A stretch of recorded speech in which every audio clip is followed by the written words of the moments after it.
Welcome to another edition of Grace Under Pressure, where my guest today is Chuck Snearly.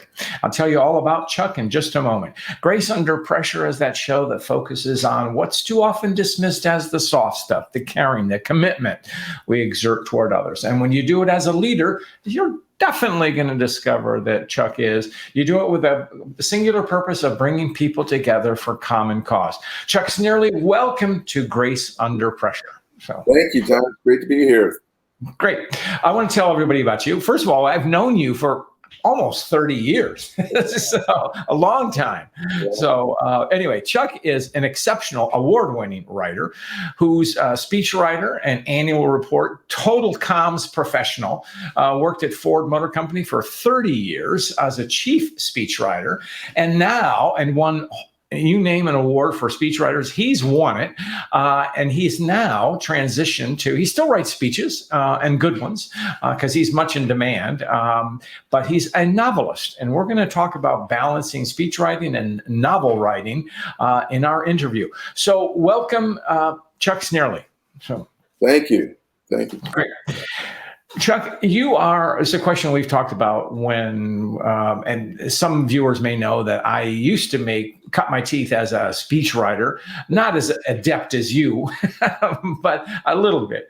Anyway, so we're in an era of PowerPoint. Where does speechwriting fit into the PowerPoint era? So, well, it's interesting. Since I started more than 30 years ago, I think the speaking styles have changed and the technology has changed, but the need for well-written, well-crafted, well-thought-out communications is still the same no matter what. When I started, it was more formal language, and there was a formula you used. You had a joke, and then you always had a quote a smart guy like Mark Twain or Winston Churchill and that sort of thing. And there were longer speeches, and that stuff's gone away. There's a lot of my clients use dot points and that sort of thing. And when I was started out, this was before Power, we had slides that were a nightmare that I didn't. But, when you boil it all down, it's effective communications. It's okay. Well, I want to ask you a question, and it's obvious, but I think it's important to hit again. And why are, as a leader's communications, so critical? Because you've sat in the seat as a chief speechwriter, chiefly at Ford, and now you work for senior level at many other companies. Why is the leader's communication so critical? Well, it's interesting. There's a terrific book called Sapiens. I don't know if you're familiar. I do know Sapiens, yes.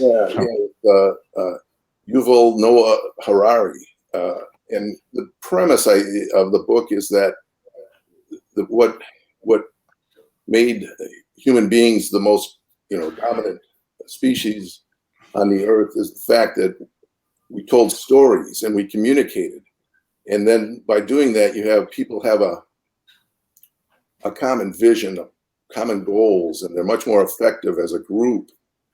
Churches, countries, and companies run on stories. Things we all agree, and history, and so nowadays I think of leaders as being the chief storytellers of the company, and that's their job is to tell people, here's our story, here's what we're doing, here's why we're doing it. And go from there. So, yeah, I like that concept of a chief storyteller. That's a good analogy, metaphor. So, yeah. So now, as you said, it's so critical, and that we're storytellers. Unfortunately, we live in an age of misinformation and worse, disinformation. So, how does a leader cut through that cloud of detritus of misinformation? What tips might you have? Okay. Well, effective communication, to me, simplicity, clarity, and repetition. Keep it simple, make it easy to understand, and then repeat your message until you're sick of saying it. and that's about the point where people begin to hear it.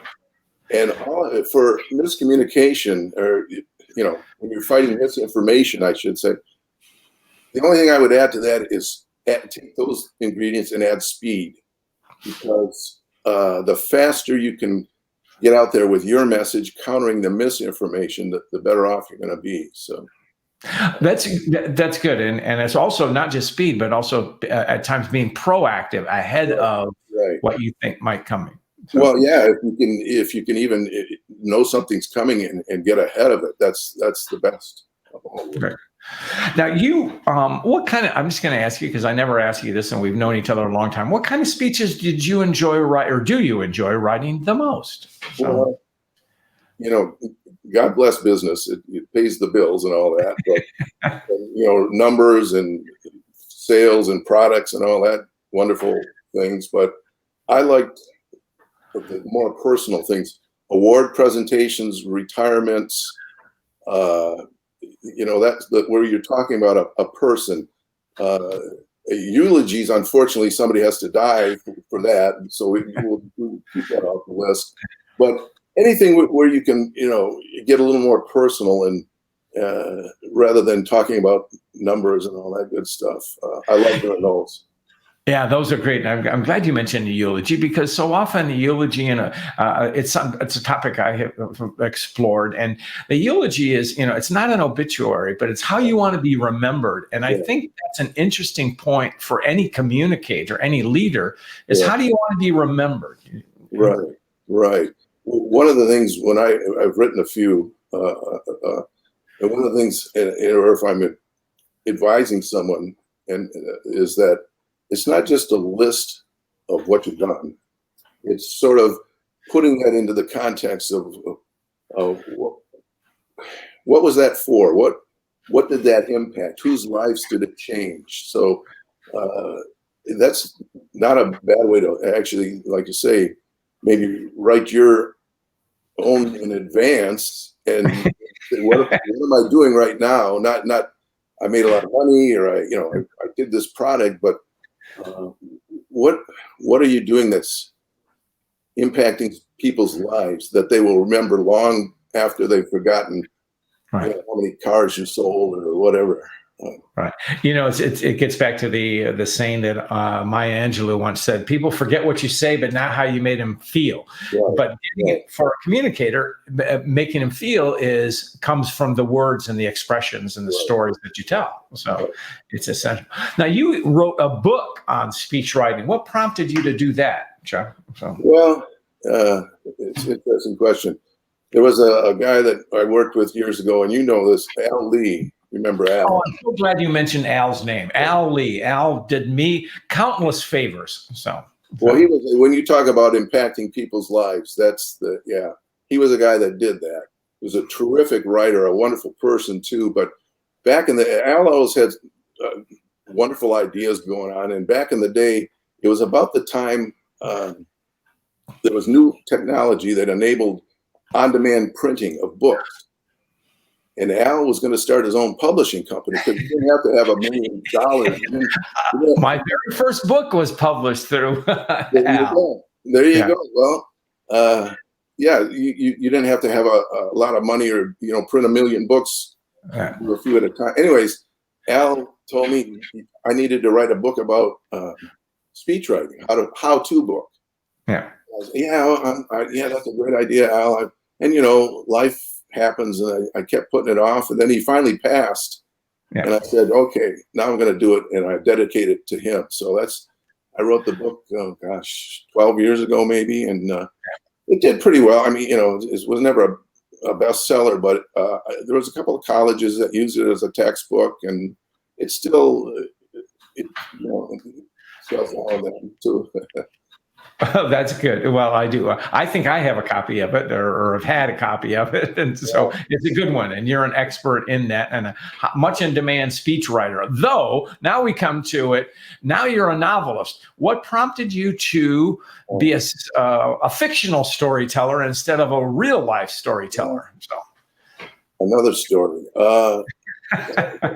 When I was young, growing up, I loved books. I read books constantly. and I wanted to write books. I said, I'm going to be a novelist. So as it is, in elementary school, we had the assignment, write about what you want to be when you grow up. And we had a set of encyclopedias, and I didn't go in the school library. I played around when they did that. And then I just went home and got out the encyclopedia to write my reports. So this time I pull it out and I look up novelist. There's no listing. Author. There's no listing.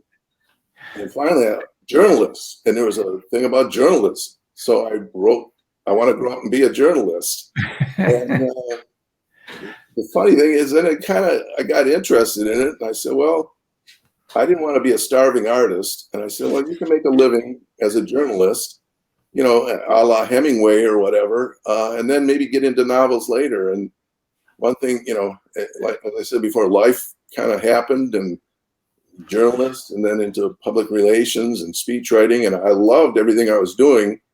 But I still had never gotten over the idea that, oh, someday I got to write a book. And so I finally, years ago, just sat down and started hammering away. I wrote a bad book, I wrote a mediocre book, and then I finally wrote a book that was good enough to publish. So. I like that. Well, that's persistence, and that's your candor gives you the appeal, because it ain't easy being a novelist. So yeah, well, it's very hard to write a good book, and I had to write those first couple just to learn how to do it. I read everything I could about how to write novels, and I talked to people that had written novels, but it's sort of, you have to sit down and hammer them out. Okay, well, before we jump into the new book, which is Far Out Man, what did you learn from your self-described 2, quote, failures? What did that teach you about writing novels? So, it's very hard to do, I think each time I was learning, I said, well, I wrote this bad one, and I could see why it was bad. And I said, so I'll try it again. I can do better. It's like anything else, you have to practice and keep at it. And the second one was a little bit better, but it wasn't. And I actually rewrote that. And by the time I'd done all that, I said, these aren't publishable, but I think I'm ready to write the one that The Keeper, which I did, The Guardian of Detritus, my first novel. Yes. Yeah. So do you want to tell about that, or do you want to jump into Far Out Man? So. Well, let's do Far Out Man. Look, if you get hooked on Far Out Man, you can go back. There's sort of a series. I've written 3. The third one is not out yet. Okay. Involve the same basic set of characters, and you can read them in any order, or you can read them separately if you want. So yeah, let's talk about Far Out Man. So what's the pitch? Okay. It's a crime novel set in Detroit, in Michigan, basically. And we must say, viewers, both of us live in Southeast Michigan. Yeah. And so this area is home to both of us. So Right.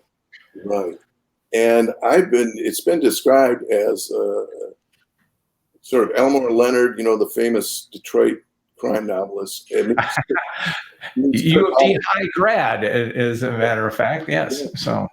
Yeah, it meets Kurt Vonnegut. It's sort of a crime thing, but it's got a lot of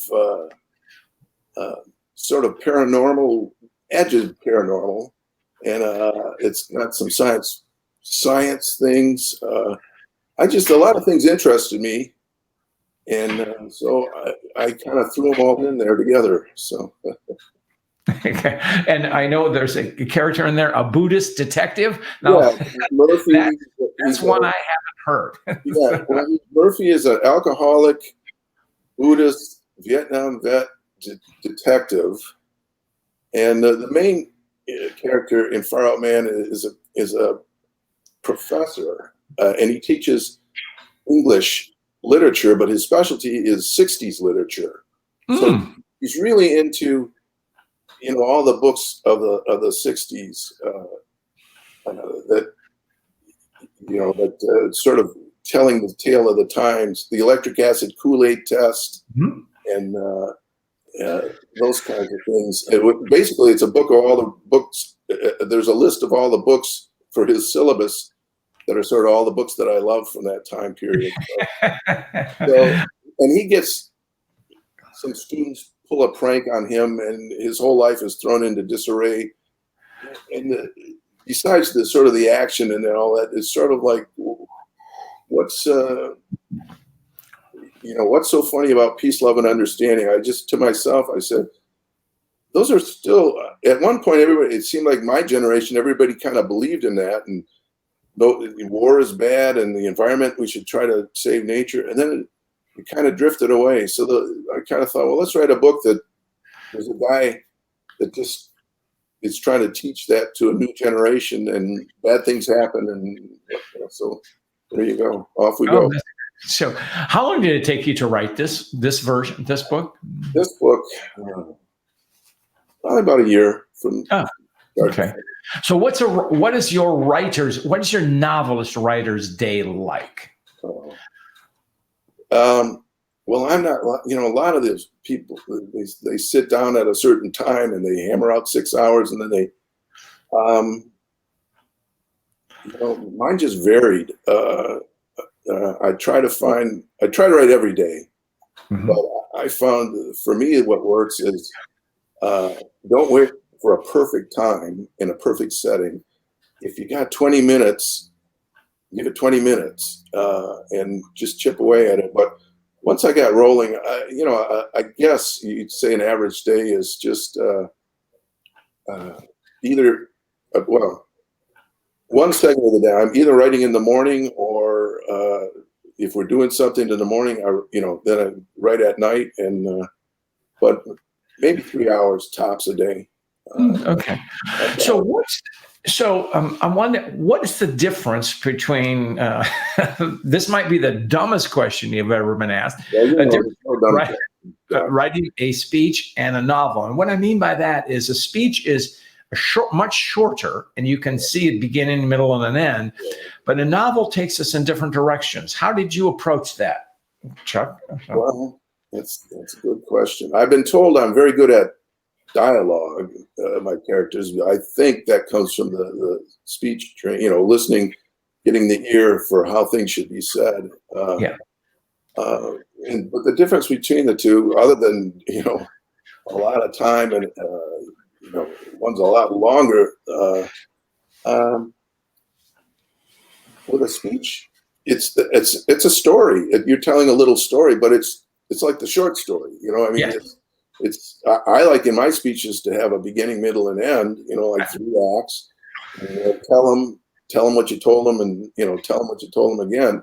The Aristotelian triptych. Yeah, some people say that's old. I kind of like it, but you just basically take that and blow it up. So make it bigger. So when you start a novel, do you know how it's going to end? It's like I've written 3, and I'd say 2 out of the 3 yes, and 1 I didn't. I mean, once you get into this, I'm studying up on how to write books, and I find there's 2 camps: the outliners and the pantsers, they call them. The seat of the pantsers. The outliners have everything all mapped out and don't do anything until you're ready. And the pantsers, like I say, based on seat of the pants.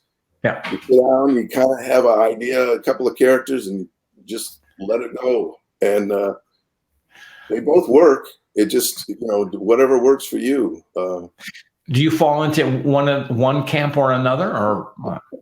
I've done a little of both. I'm more of a seat of the pants, I guess. I have a basic idea where I want to go with it, and then just for me, it's fun to. I think if you really know your characters, and after I've written 3 books with some of the same character, there's a different protagonist, main character every time, but sort of the people around him are the same people. I got to know them so well that I can just kind of start a scene, and then say, you kind of know how these people are going to act, so you don't have to think it out in advance. Yeah, I've heard novelists say, I don't know if it's true, that once you, as you had said, laid the groundwork and get to know the characters, the characters speak to you or tell you what they're going to do. Right, So. right, exactly. It does happen. So as a novelist, what favorite authors do you have? So. Well, I mentioned already Elmore Leonard. I love that guy. Kurt Vonnegut. I revisited some of his books recently, and just brilliant, genius. Well, when it comes to dialogue, no one did it better than Elmore. Yeah. And I like, I mean, Mark Twain, my man Ernest Hemingway. I love his stuff. But growing up as a kid, I was Edgar Rice Burroughs, Tarzan. And, that's where I believe it. That if I have literary influences, I try in these crime thrillers to keep it moving, and every chapter sort of end on a new.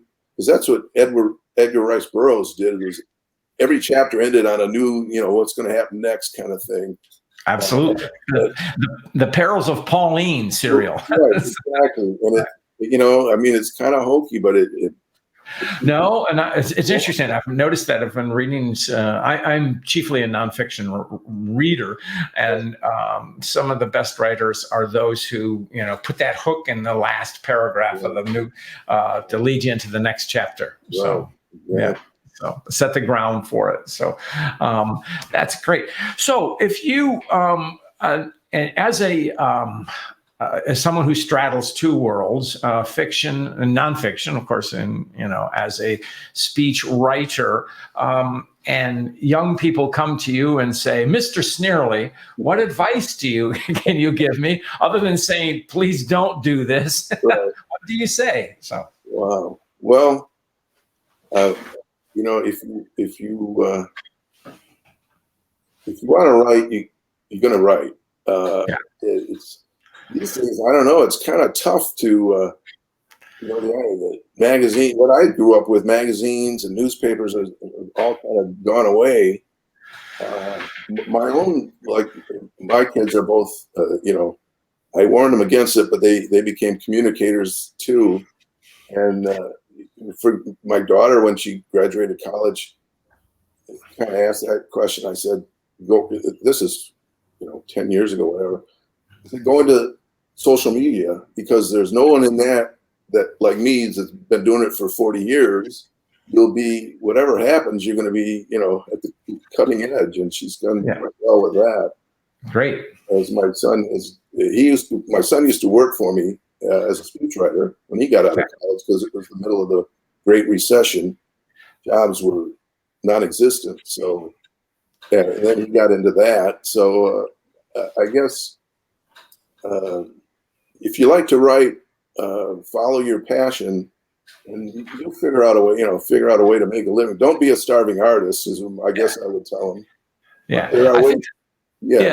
The thing about writing, I would say, is that if you have to do it, you're going to do it, and no one's going to stop you. Right. It's a call. It's a calling. It may be a curse, but it's also a calling. So. Exactly. If that's what you're going to do, you're going to do it. But there's, like I say, I don't particularly understand social media and all that, but there's wonderful livings to be made. And then if if at the end of the day, like me, if you want to write a book, you can write a book and hold down a different job. So. Well, that's great. Well, Chuck, we are speeding through this program, and so that I ask every guest a story about grace. Do you have one you want to share with us? So, yeah, I got one I'd love to share about. Definitely my most famous speechwriting client is Bill Ford, as you know. And I wrote speeches for Ford being CEO of Ford Motor Company. The executive chairman of Ford Motor Company. Yeah. It wasn't when I met him. He wasn't even a vice president, and I was the head of the speechwriting department. And I said, "Well, this will be interesting. I'll go. Hey, it couldn't be a bad thing to hang out with this guy." And he was so cool. I just became a sort of we clicked, and I was just so fascinated by his story and inspired by what he was trying to do. He left when he got out of college. He was a lifelong environmentalist, Mm-hmm. and he looked at this time. This is the late '70s, and you looked at the automobile industry, and they were the bad guys. You know, we were destroying the planet. Yeah. And he thought he could do anything he wanted with his life, and when he joined Ford, sort of out of a sense of obligation, but also it's like, well, they don't have to be the bad guys. Yeah. He was going to make them the good guys, and so he joined, and you know, you think, well, if your name's on the building, all I got to do is show up, and they'll do whatever. No, it doesn't work that way. Early on in his career, and even when I met him, there were forces pushing against what he believed in, against, you know, that just wanted to. The idea was we would comply with regulations and do nothing more than that. Yeah. And, that for him wasn't good enough. So he pushed, and they talk about repeating your message for decades. And the culture in the company changed. The culture in the industry, I think, has changed. And finally, the technology caught up with sort of his vision. And right now, they're doing incredible, not just Ford, but, you know, we're switching to electric. We're going to get rid of the emissions and all that. And but for him, it was a thing of passion that you know, he could have done a lot of things that were much more fun and a lot easier, but he took on that giant thing and it basically turned the ship around. So that's a great story, and you had a front row seat to that, and you helped him tell his story for decades. So, well, I feel like, you know, we still keep in touch, and I don't do work right now for him, but I might. Who knows in the future? He doesn't really give a lot of speeches anymore after the pandemic, but I just, in my note, I thanked him for allowing me to be along for the ride as, you know, this history, this transformation was taking place. And I feel like I've kind of dusted my hands off and said, okay, you know, it's going now. They don't need me around anymore. There was a time, yeah. I mean, back in the day, where